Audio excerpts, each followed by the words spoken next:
ঢাকা থেকে শুরু করে দেশের প্রতিটি জেলা শহরে একটি খবর এখন চাপা গুঞ্জনের মতো ছড়িয়ে পড়েছে। কেউ বলছে এটি কেবল গুজব, আবার কেউ বলছে এটি সত্যি হলে বাংলাদেশের রাজনীতি আগের মতো থাকবে না। রাজনৈতিক বিশ্লেষকরা রাত জেগে হিসাব করছেন, বিরোধী দলের নেতারা কানে কানে আলোচনা করছেন, আর সামাজিক যোগাযোগ মাধ্যমে প্রতিটি পোস্ট এবং মন্তব্য এখন একটি প্রশ্নকে ঘিরে আবর্তিত হচ্ছে। সেই প্রশ্নটি হলো, তারা কি সত্যি ফিরছেন? গত কয়েকদিনে রাজধানীর বিভিন্ন রাজনৈতিক মহলে যে তথ্য সংগ্রহ হয়েছে তাতে দেখা যাচ্ছে যে একটি বিশেষ সূত্রর কাছ থেকে জানা গেছে দুজন অত্যন্ত প্রভাবশালী ব্যক্তি শীঘ্রই দেশে ফিরতে যাচ্ছেন। তাদের নাম শুনলে অনেকেই চমকে উঠবেন, কারণ এই দুজন প্রবাস থেকেও বাংলাদেশের রাজনীতিতে যে প্রভাব ফেলেছে তা অভূতপূর্ব। একজন হলেন পিনাকি ভট্টাচার্য, অন্যজন হলেন সাংবাদিক ইলিয়াস হোসেন। এই খবরটি প্রথম যখন কানে আসে তখন অনেকেই বিশ্বাস করতে চাননি, কারণ এই দুইজন ব্যক্তি দীর্ঘদিন ধরে প্রবাসে অবস্থান করছেন এবং তাদের দেশে ফেরার পথে অনেক বাধা ও চ্যালেঞ্জ রয়েছে বলে মনে করা হতো। কিন্তু সূত্রগুলো জানাচ্ছে যে পরিস্থিতি এখন বদলে গেছে এবং তাদের প্রত্যাবর্তনের পথ অনেকটাই সুগম হয়েছে। এই খবরটি যখন রাজনৈতিক মহলে পৌঁছায় তখন একটি অদ্ভুত নীরবতা নেমে আসে, কারণ সবাই জানেন এই দুইজনের ফিরে আসা মানে কি।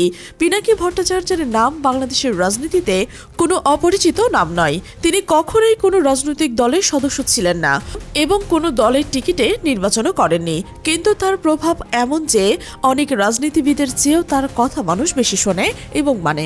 সামাজিক যোগাযোগ মাধ্যমে তার প্রতিটি পোস্ট ভাইরাল হয় এবং তার প্রতিটি বিশ্লেষণ মানুষের চিন্তাকে প্রভাবিত করে।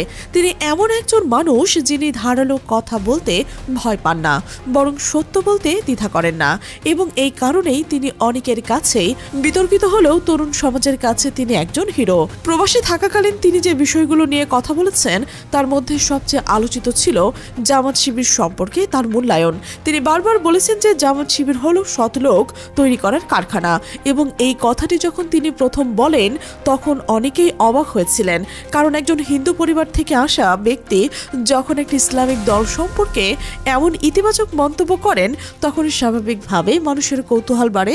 কিন্তু তিনি স্পষ্ট করে বলেছিলেন যে তিনি কোনো দলের পক্ষে কথা বলছেন না, বরং তিনি সততা ও নৈতিকতার পক্ষেই বলছেন, এবং এই দুইটি গুণ তিনি জামাত শিবিরের মধ্যে দেখছেন।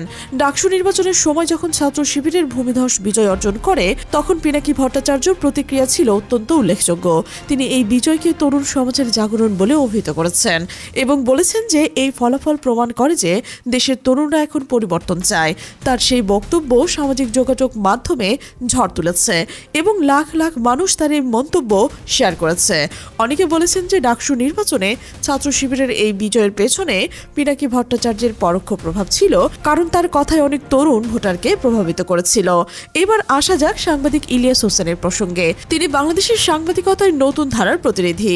প্রচলিত গণমাধ্যমের বাইরে গিয়ে তিনি সামাজিক যোগাযোগ মাধ্যমকে ব্যবহার করে সাংবাদিকতার এক নতুন মাত্রা যোগ করেছেন। তার লাইভ সম্প্রচার এবং ভিডিও বার্তা দেশের মানুষের কাছে অত্যন্ত জনপ্রিয় হয়ে উঠেছে এবং অনেকেই তাকে জনগণের সাংবাদিক বলে অভিহিত করেছেন। প্রবাসে থাকা সত্ত্বেও তিনি দেশের রাজনীতি, সামাজিক সমস্যা এবং সরকারের ব্যর্থতা নিয়ে নৈতিকভাবে কথা বলেছেন, যা তাকে সাধারণ মানুষের কাছে অত্যন্ত গ্রহণযোগ্য করে তুলেছে।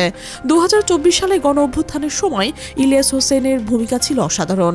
যখন দেশের মানুষ রাস্তায় নেমে এসেছিলেন এবং শিক্ষার্থীরা তাদের দাবি আদায়ের জন্য আন্দোলন করছিলেন, তখন তিনি প্রবাস থেকে তার লাইভ সম্প্রচারের মাধ্যমে মানুষকে সাহস জুগিয়েছেন। তার প্রতিটি কথা মানুষের মনে আশা জাগিয়েছে এবং তার উৎসাহ মানুষকে লড়াই চালিয়ে যেতে অনুপ্রাণিত করেছে। অনেকেই বলছেন সেই কঠিন সময় ইলিয়াস হোসেনের কণ্ঠস্বর ছিল মানুষের জন্য একটি বড় সান্ত্বনা এবং তার সাহস অনেককেই সাহসী হতে শিখিয়েছে। এই দুইজনের একসাথে দেশে ফেরার খবর যখন রাজনৈতিক মহলে পৌঁছায় তখন একটি বিশেষ প্রশ্ন সবার মনে দেখা দেয়। সেই প্রশ্নটি হলো, এই দুইজনের প্রত্যাবর্তন কি জামাতকে ক্ষমতায় আনতে সাহায্য করবে? রাজনৈতিক বিশ্লেষকদের একটি বড় অংশ মনে করেন যে এই দুইজনের উপস্থিতি জামাতের জন্য একটি বিশাল সম্পদ হবে, কারণ তাদের জনপ্রিয়তা এবং প্রভাব এতটাই বেশি যে তারা একা হাতে অনেক ভোটারের মনোবল পরিবর্তন করতে সক্ষম। একটি বিশ্বস্ত সূত্র জানিয়েছে যে এই দুইজনের নিরাপত্তার দায়িত্ব নেবে বাংলাদেশ ইসলামী ছাত্র শিবির। এই তথ্যটি যখন প্রথম জানা যায় তখন অনেকে অবাক হয়েছিলেন, কারণ এটি একটি অত্যন্ত সংবেদনশীল বিষয়। কিন্তু সূত্রগুলো বলছে যে শিবির এই দায়িত্ব নিতে রাজি হয়েছে কারণ তারা মনে করছেন যে পিনাকি ভট্টাচার্য এবং ইলিয়াস হোসেনের দুইজনই দীর্ঘদিন ধরে জামাত শিবিরের পক্ষে ইতিবাচক মন্তব্য করছেন এবং তাদের নিরাপত্তা নিশ্চিত করা শিবিরের নৈতিক দায়িত্ব। রাজনৈতিক পর্যবেক্ষকরা বলছেন যে এই দুইজন দেশে ফেরার পর যে পরিস্থিতি তৈরি হবে তা বাংলাদেশের রাজনীতিতে একটি বড় পরিবর্তন আনতে পারে। কারণ পিনাকি ভট্টাচার্য যখন সামনাসামনি মানুষের সাথে কথা বলবেন এবং তার বিশ্লেষণ সরাসরি উপস্থাপন করবেন, তখন তার প্রভাব আরও বাড়বে। একইভাবে ইলিয়াস হোসেন যখন দেশে ফিরবেন, তার সাংবাদিকতা চালিয়ে যাবেন, তখন তার কাজের গভীরতা ও প্রভাব আরও বেশি হবে। একজন রাজনৈতিক বিশ্লেষকের নাম প্রকাশ না করার শর্তে বলেন যে পিনাকি ভট্টাচার্য এবং ইলিয়াস হোসেন দেশে ফেরা মানে জামাতের জন্য দুটি বিশাল অস্ত্র পাওয়া। তিনি আরও বলেন যে এই দুইজনে যদি একসাথে মাঠে নামেন তাহলে অন্যান্য দলগুলোর জন্য তা একটি বিশাল চ্যালেঞ্জ হয়ে দাঁড়াবে। কারণ এই দুইজনের কথা মানুষ শোনে এবং তাদের প্রতি মানুষের আস্থা রয়েছে, যা অন্য কোনো রাজনীতিবিদদের নেই। তবে এই খবরে সবাই যে খুশি তাও নয়। কিছু রাজনৈতিক মহলে এই দুইজনের ফিরে আসাকে উদ্বেগের চোখে দেখছেন। তারা মনে করছেন যে এই দুইজনের উপস্থিতি রাজনৈতিক পরিস্থিতিকে আরও জটিল করে তুলবে এবং আগামী নির্বাচনের নতুন সমীকরণ তৈরি করবে। বিশেষ করে যারা জামাত বিরোধী তারা এই খবরে চিন্তিত, কারণ তারা জানেন যে এই দুইজনের সমর্থন জামাতের শক্তি অনেক গুণ বাড়িয়ে দিতে পারে। একটি বিষয় এখানে বিশেষভাবে উল্লেখযোগ্য যে পিনাকি ভট্টাচার্য কখনোই জামাতের সদস্য ছিলেন না এবং তিনি নিজেও বলছেন যে তিনি কোনো দলের লোক নন। কিন্তু তার মন্তব্য এবং বিশ্লেষণ থেকে স্পষ্ট বোঝা যায় যে তিনি জামাত শিবিরের নৈতিক অবস্থান এবং তাদের কাজকে সম্মান করেন। তিনি বলেছেন যে বাংলাদেশে যদি কোনো দল সৎ রাজনীতি করে থাকে তাহলে সেটি জামাত শিবির, এবং এই কথাই তিনি কোনো রাজনৈতিক স্বার্থে বলেননি, বরং তার ব্যক্তিগত পর্যবেক্ষণ থেকেই বলেছেন। সাংবাদিক ইলিয়াস হোসেনের ক্ষেত্রেও একই কথা প্রযোজ্য। তিনিও কোনো দলের সদস্য নন, কিন্তু তার রিপোর্ট এবং বিশ্লেষণ থেকে বোঝা যায় যে তিনি ন্যায় ও সত্যের পক্ষে কথা বলেন। তিনি যখন দেখছেন যে জামাত শিবিরের ওপর অন্যায় করা হচ্ছে তখন তিনি তার প্রতিবাদ করেছেন, এবং যখন দেখছেন যে তাদের কাজ ভালো হচ্ছে তখন প্রশংসা করছেন। এই নিরপেক্ষতা তাকে মানুষের কাছে বিশ্বাসযোগ্য করে তুলেছে। এখন সবচেয়ে বড় প্রশ্ন হলো এই দুইজন কখন দেশে ফিরবেন। সূত্রগুলো এ বিষয়ে স্পষ্ট করে কিছু বলতে রাজি হননি, কিন্তু ইঙ্গিত দিচ্ছে যে তারা খুব শীঘ্রই আসতে পারেন। কেউ কেউ বলছেন যে নির্বাচনের আগেই তারা ফিরবেন যাতে তারা নির্বাচনী প্রচারণায় অংশ নিতে পারেন। আবার কেউ কেউ বলছেন যে তাদের ফেরার সময় নির্ভর করছে দেশের রাজনৈতিক পরিস্থিতির ওপর। তবে একটি বিষয় নিশ্চিত যে তাদের ফেরার খবর ইতিমধ্যে রাজনৈতিক মহলে আলোড়ন সৃষ্টি করেছে। অনেকেই বলছেন যে এই দুইজন যদি সত্যি ফিরে আসে তাহলে বাংলাদেশের রাজনীতি আর আগের মতো থাকবে না, কারণ তাদের প্রভাব এতটাই বেশি যে তারা এক হাতে নির্বাচনের ফলাফল পরিবর্তন করতে সক্ষম। রাজনৈতিক বিশ্লেষকদের একটি অংশ মনে করছেন যে এই দুজনের প্রত্যাবর্তন জামাতের রাজনৈতিক কৌশলের একটি অংশ।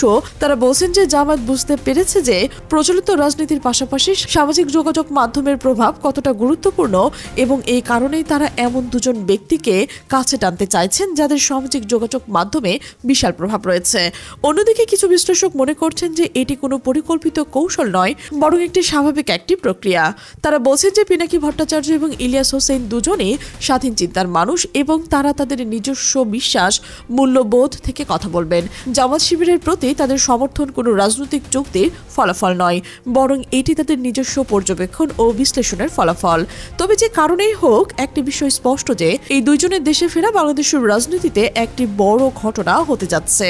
তরুণ ভোটাররা যারা সামাজিক যোগাযোগ মাধ্যমে সক্রিয় তারা এই দুইজনকে ভালোভাবে চেনেন এবং তাদের কথা শোনেন। এই কারণেই তাদের উপস্থিতি নির্বাচন মাঠে একটি বড় প্রভাব ফেলতে পারে। এখন অপেক্ষায় সেই দিনের জন্য যেদিন এই দুইজন সত্যি বাংলাদেশের মাটিতে পা রাখবেন। সেদিন বাংলাদেশের রাজধানী কোন দিকে মোড় নেবে তা দেখার জন্য পুরো দেশ অপেক্ষা করছে। কারণ এই দুইজনের প্রত্যাবর্তন শুধু দুজন ব্যক্তি ফিরে আসবেন না, বরং এটি হতে যাচ্ছে বাংলাদেশের রাজনীতির ইতিহাসে একটি নতুন অধ্যায়ের সূচনা, যা আগামী দিনের রাজনীতিকে সম্পূর্ণ নতুনভাবে সংজ্ঞায়িত করবে।